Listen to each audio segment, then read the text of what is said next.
Hey guys, welcome back to She's At It Again. My name is Tanya, and today I'm going to show you how to make honey rolls. And although these are not actually the true version of honey rolls, because I'm not going to be using quite as much oil in these, because I'm going to use these as sandwich buns for later on, probably either tonight or tomorrow. But this is going to be one of those recipes that is so versatile. It can be buns, it can be rolls, just dinner rolls, it can be chocolate rolls, cinnamon rolls, apple rolls, and I'll get into more of that later. But this is one of those bread rolls that once you master this, you are just opening yourself up to so many options for desserts and breads alike. If you're gluten-free, just enjoy the video. I don't want to kill anybody, but I realize there's a lot of people out there who are very sensitive to gluten, and eventually we will get into recipes that don't have as much gluten in it. But for right now, I'm having fun starting these videos and showing you some of my favorite things. So this is something we're going to need this week. This is what I'm going to show you. We're going to start out with about We're going to start out with a cup of whole milk,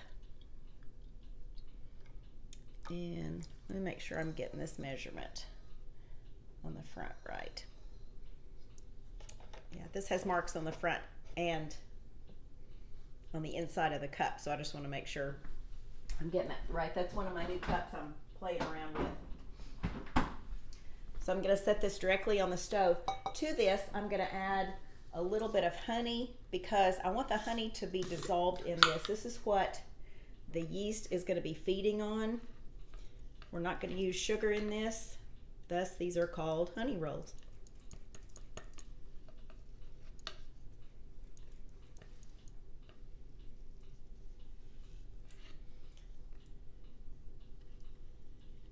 We're going to go with about, I would say 1 to 2 tablespoons. This is not rocket science. I want to tell you a story about when I first got married. I did not grow up being a help in the kitchen, not because I didn't want to, but because my grandmother was just so efficient in the kitchen. She had a big house, always had a lot of people there, and for her, and I can understand now why, it was just easier for her to do things on her own instead of elicit the help of all the grandkids. So I grew up watching what looked to be like so much fun and just be so creative with the gifts that you've been given, but I was not allowed in the kitchen that much. So when I went off to college, I started toying in cooking, and I just thought, oh my goodness, this is just the most fun. I could only imagine to what extent this would be enjoyable as far as using your creative talents. So when I first got married and I had my own kitchen, no other roommates to come in there and mess with stuff and use up all my ingredients before I got to the recipe, it was like a new world to me that I could just explore with.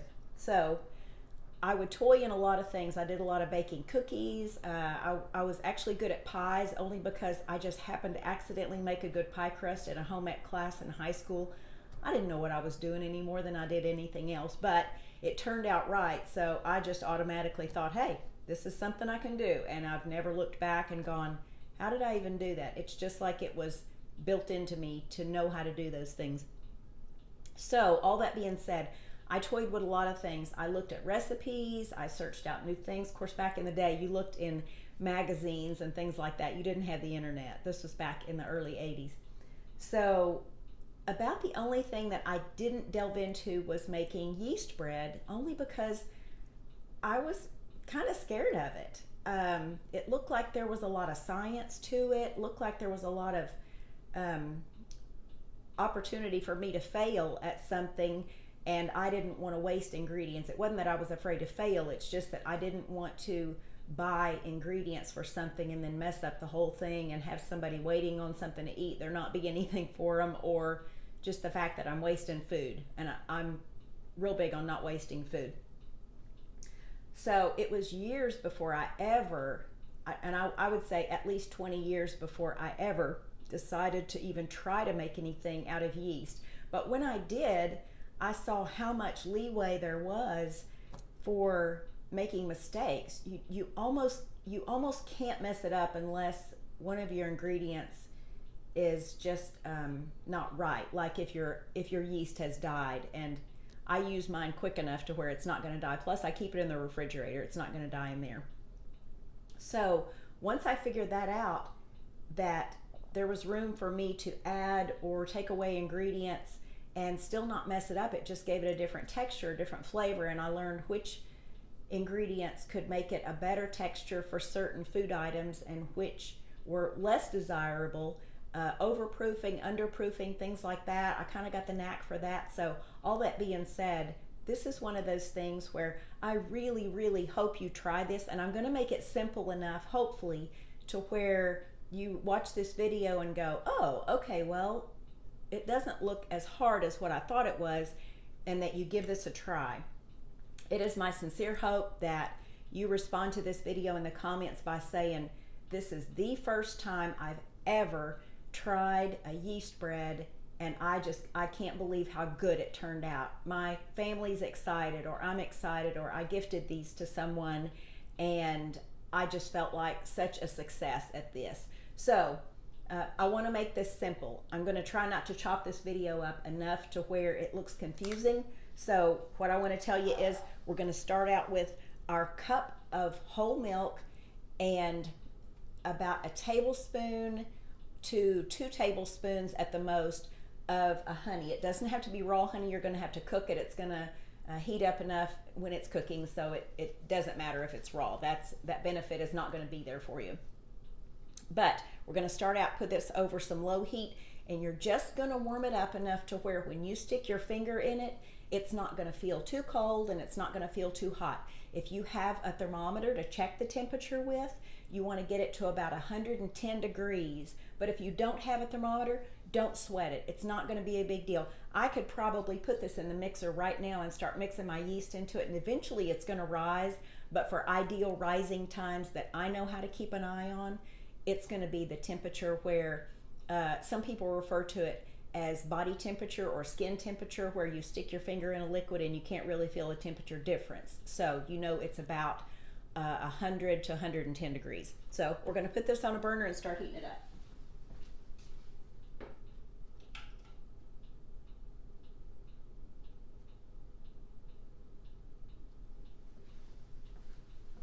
Something you want to remember about heating milk up is do not heat it up fast, because you're going to wind up scorching it on the bottom, and then you'll have a product that is less than desirable as far as the flavor. Texture's not going to be messed up, but the flavor is going to have that scorched taste to it. So just heat it up slow, take your time. You want the honey to dissolve, and you want your milk to heat up. Now, I'm going to also put in there a 1/4 cup of butter. This is a half a stick. It has my marks on it where I told you, let me see if I've got this in the camera. See my little marks on it that I make with the knife when I first open up the wrapper? I'm going to put this in there, and when this starts melting, I'm going to know that it's about the right temperature to start keeping an eye on it. So again, a 1/4 cup of butter. This is unsalted butter. I don't buy salted butter for several reasons, but this is unsalted. This is some organic butter that I found. So we're going to put that in there too.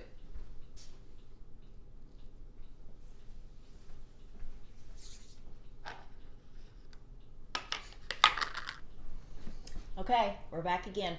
Sorry, I'm really out of camera shot, but it's okay. You don't need to see me. You just need to see how this is going on. So we have our milk, our butter, and our honey heated up enough to where it's just a really nice warm temperature. And what you don't want to do is get the milk too hot. So it can be too cold. That's not an issue. It's going to rise eventually. But if you get it too hot, the yeast is alive, and the heat, too much heat above 120 degrees kills the yeast. So you want to make sure it's not too hot. So make sure it's a comfortable temperature for you to put your hand on the outside of the pan. Like I said, when you stick your hand in the mixture, it just feels like a good warm bath water, or just about the temperature of your skin. So what we're going to do is pour this mixture in our mixing bowl.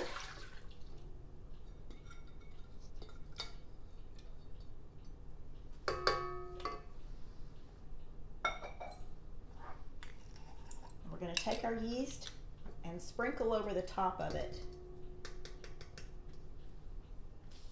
When you sprinkle it over the top, that's just going to give you an opportunity to see that it's bubbly when it starts kind of waking up from its sleep. So about a tablespoon, or not, I'm sorry, not a tablespoon, skip that. About a teaspoon and a half, almost 2 teaspoons of dry yeast. This is instant yeast.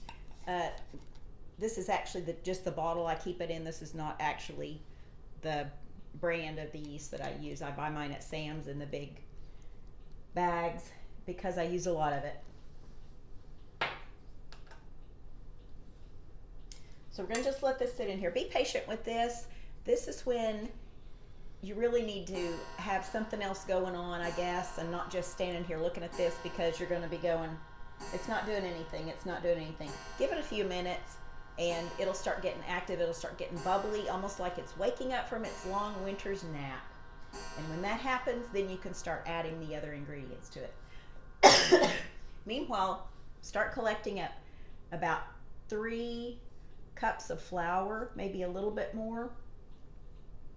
You're going to need about a teaspoon and a quarter of salt, and you're going to need 1 egg. So all that being said, you can start collecting that, and then when this yeast starts getting activated, then come back and we'll start adding our mixture to it. Anytime I have a period where I have to wait on something like for the yeast to activate, that gives me a chance to go wash a dish. If like the little stainless steel pan that I was heating the milk up in, that's my opportunity to go over there and get that clean, get it dried, put it back in the cabinet wherever it goes, because not only do I not like the look of dishes piling up over near my sink and my countertop area, I like to know that when I get ready for that pan or that dish again, it's going to be ready and I don't have to wash it before I need it. So just FYI, when you have time in between things to have to wait, that's your opportunity to go wash a dish.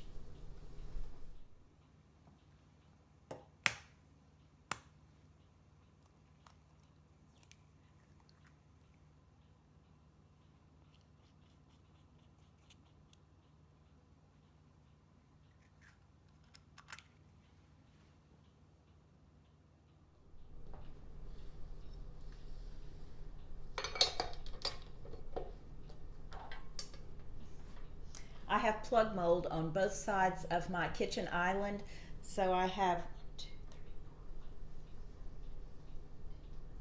12 plugs on each side of my island. So if you see me just plugging something in randomly, it looks like I'm disappearing over here, sticking it in a drawer. I'm not. I have plug mold along the underside of my countertop that I can plug things in anywhere along here that I need to.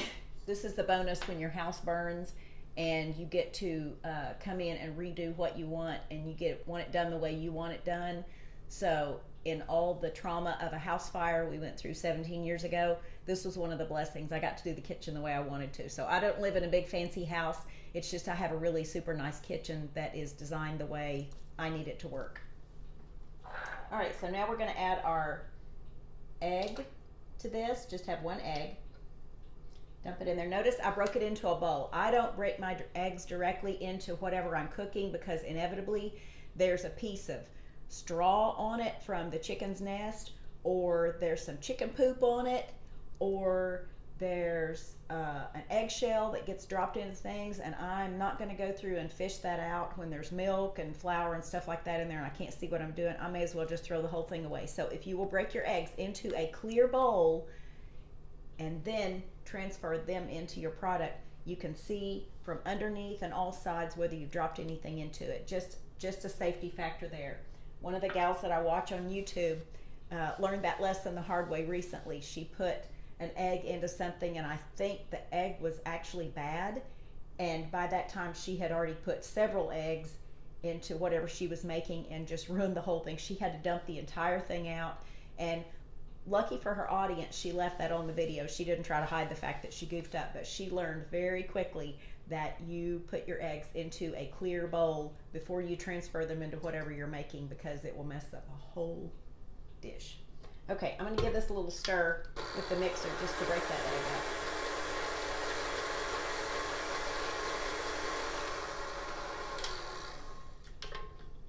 To this, we're going to add about 3 cups of flour. I use organic all-purpose flour.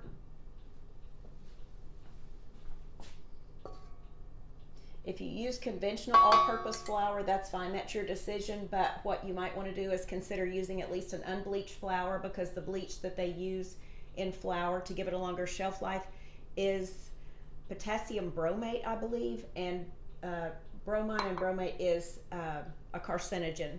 So it's a cancer-causing agent, not something you need to be eating. So something to consider. If you have to use conventional, if you don't want to go with organic, at least use unbleached. And there's no difference in the color, there's no difference in the flavor, nothing. It's just a matter of shelf life.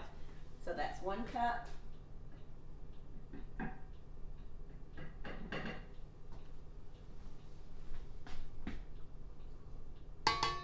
Two cups.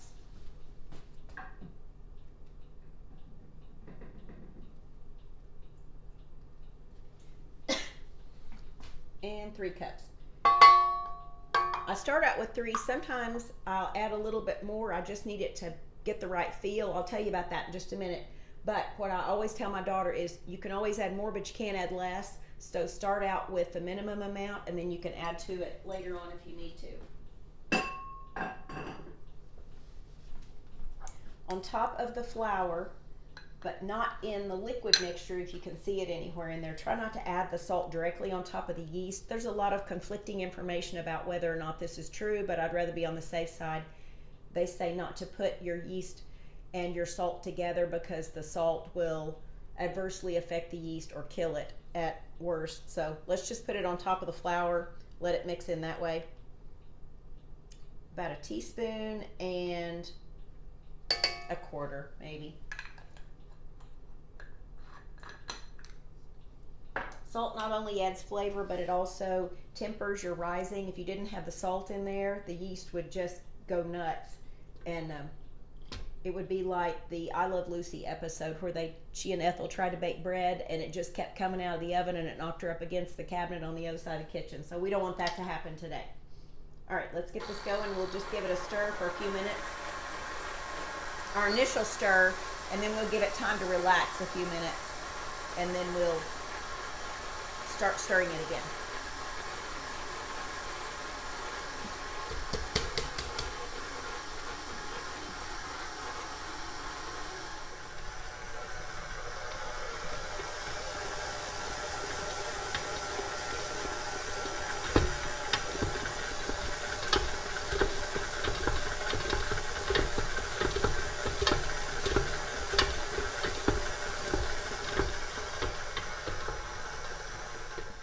Okay, this is what our dough looks like.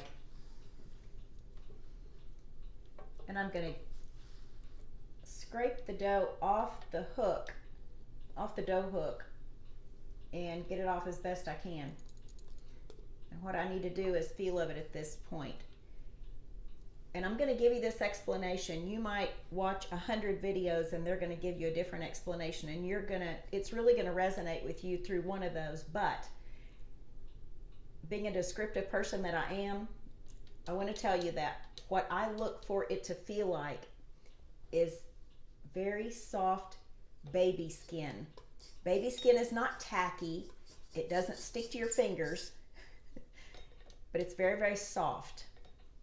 So if somebody tries to tell you that it feels like a certain food or a certain something else, like clay or something to work with. You may have never worked with clay, but chances are you felt baby skin. And that's what I look for it to feel like.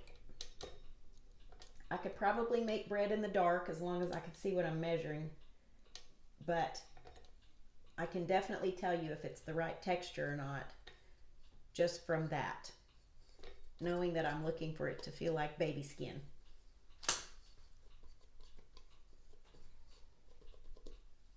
And I would say I need just a tiny bit more flour.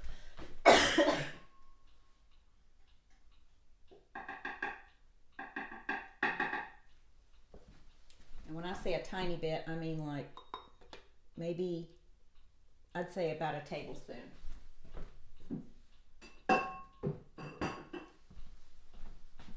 And again, don't over add. You can always add more later, but you can't take it away. So let's stir this in.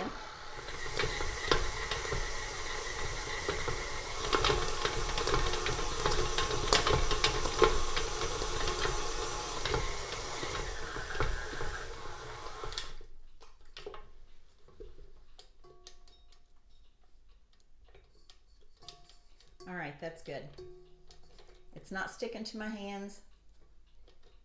It just feels like baby skin. If it's too sticky, you need a little more flour, but you just don't want it too dry.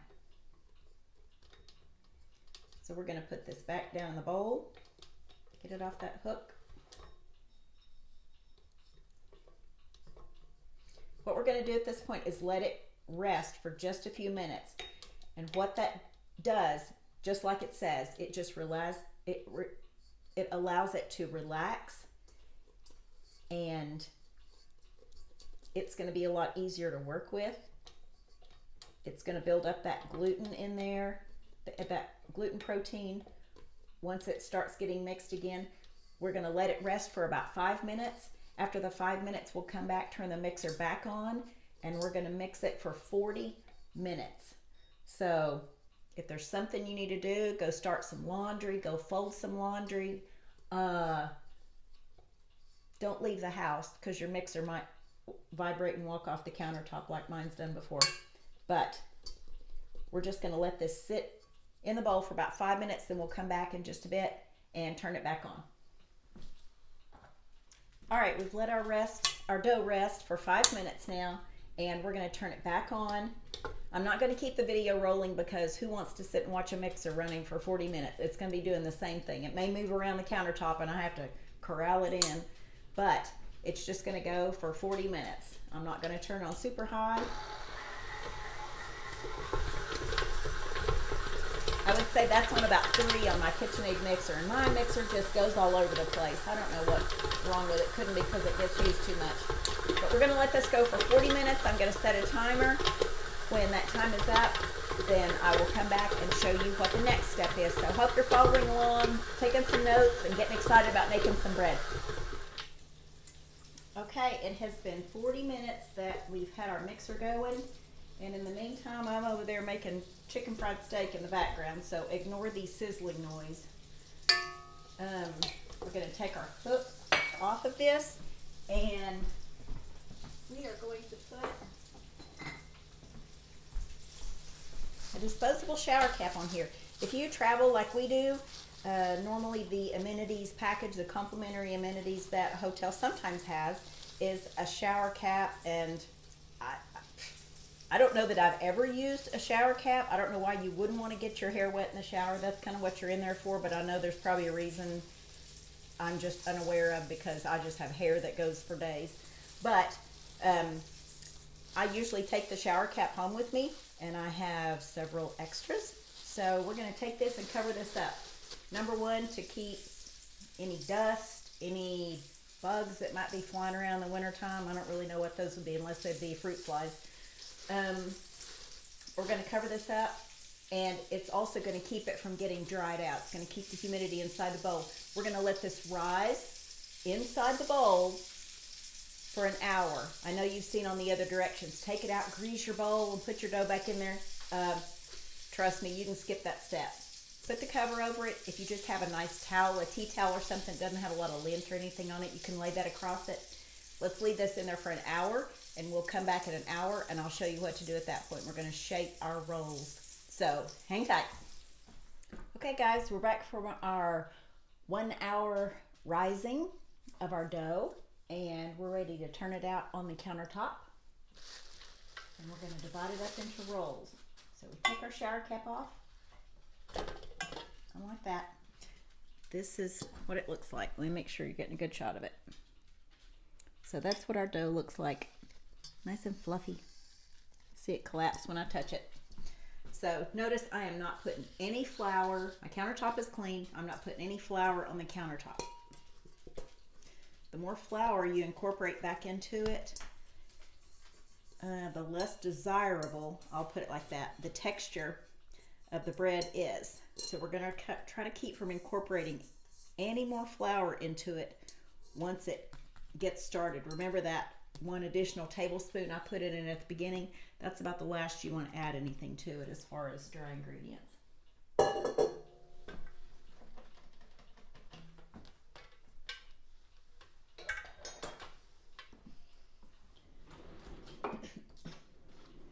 This is about the best 75-cent investment I made in a long time. I bought 2 of these at a kitchen supply store in North Little Rock probably a couple of years ago, and I use this thing all the time. I have metal bench scrapers, but the plastic one is my favorite. The round part is really good for scraping the inside of my mixing bowl, but the flat edge, of course, gets the countertops and everything. So we're just going to kind of squish the air out of this. At this point, you're not kneading as far as building up gluten and adding to any characteristics of your dough. So basically, this is just the shaping point. It has risen as much as it's going to the first time. So we're going to let it rise again, but we got to shape them first. So because I'm using this for sandwich buns, namely I'm making chicken fried steak, and we'll make chicken fried steak sandwiches out of what's left over from tomorrow. So I'm going to take and divide this into 8 sections. If I were just making dinner rolls, I would divide it into 12 or 16, but because I want them a little bit bigger, we're going to make 8. So I divide the full bowl of dough in half, then divide each one of those in half, and then divide each one of these in half, and we should have 8.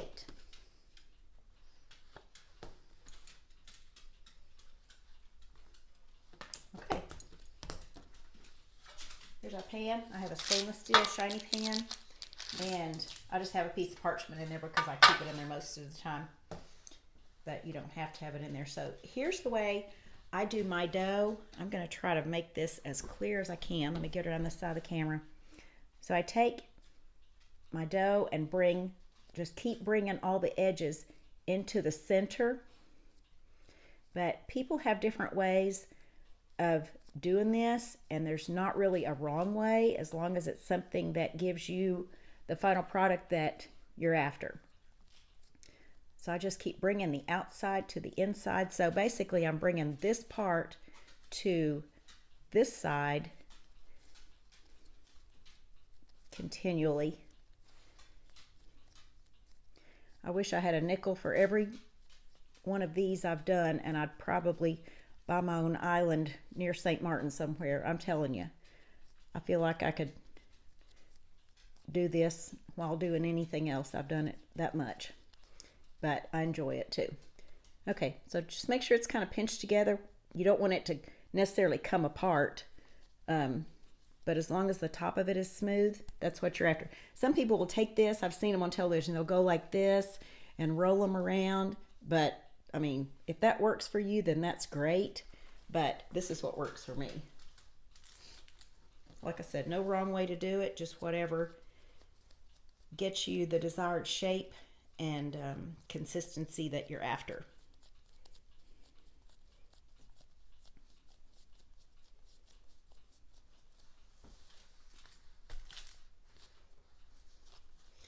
Sometimes I turn it like this.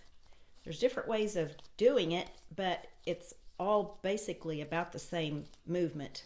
It's just a matter if I use my whole hand or if I use just my fingers.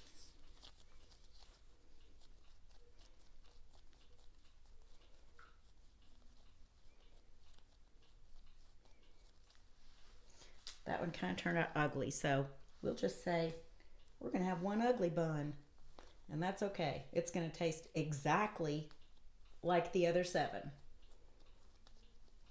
I have no problem eating an ugly piece of bread. I don't know about y'all. I bet if I had guests over, nobody would turn it down.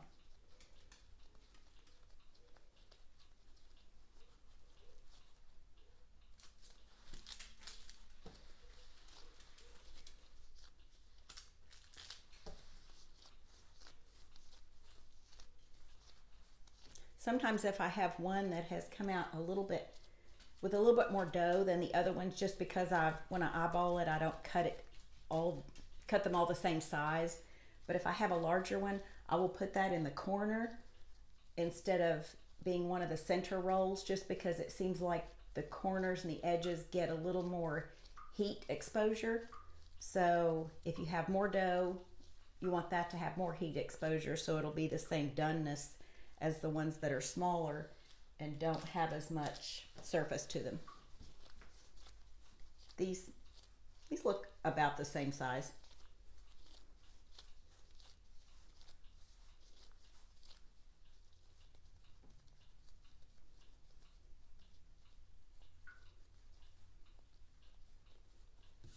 Okay, my countertop has no dough to speak of left on it. There may be 2 crumbs down there. We'll stick those into the bottom of that roll and we're good.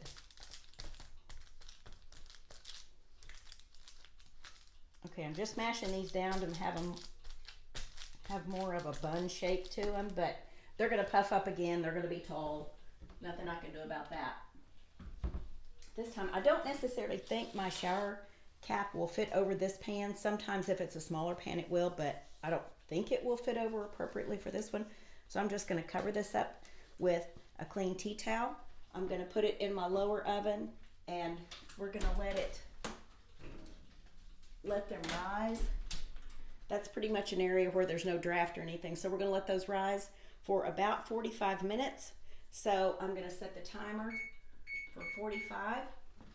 I'll turn the cameras off, and when we come back, we will have our oven turned on, and we're going to brush them with a little bit of egg and milk mixture, and pop them in the oven and bake them off. So I'll document each step, but in between I'm going to turn the camera off. Nobody wants to sit and watch my timer go down on my stove or on my oven.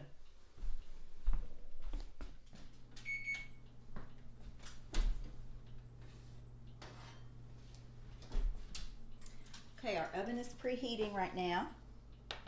Just turn it on 375. My oven will say 350 because it's a convection oven and it cooks at 25 degrees lower than what you set it at. So we have beaten egg and some buttermilk in this right here. Let me see if I have this in the shot. Nope, I don't. So this is egg and buttermilk beaten well. And this isn't a have to, but gives it a shiny top, makes it look better. And you can put things like sesame seeds on the top and they'll stick if you want something on it.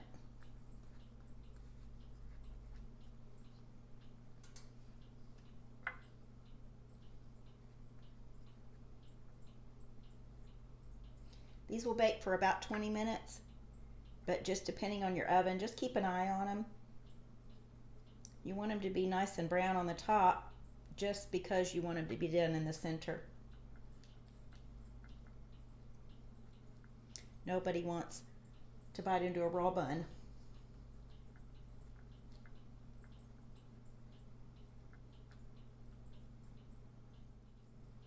So brush that on there nicely.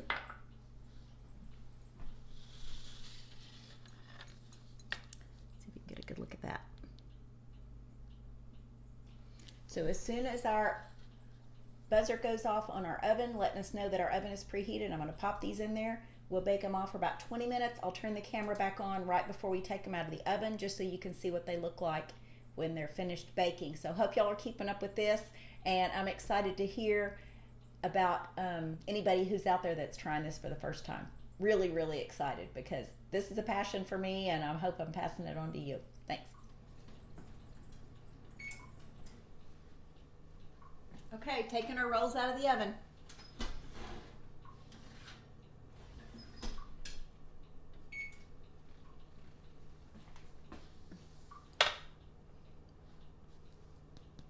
You can tap them and they kind of sound hollow. That'll tell you that they're done. Okay, if this looks like something you want to try, I hope you keep watching the video, write things down, take notes. I'll try to put the recipe in the description, whatever that means at this point. I'm kind of new to that. Well, no, I'm not kind of new. I have no idea what I'm doing. So, with the help of my husband, I will get the recipe in the description. Don't be afraid of the yeast and the bread. Make sure your yeast is good and everything is going to be fine. It's so easy to work with. Trust me, it's so forgiving, or I wouldn't have gotten to this point. So, thank you so much for taking the time to watch.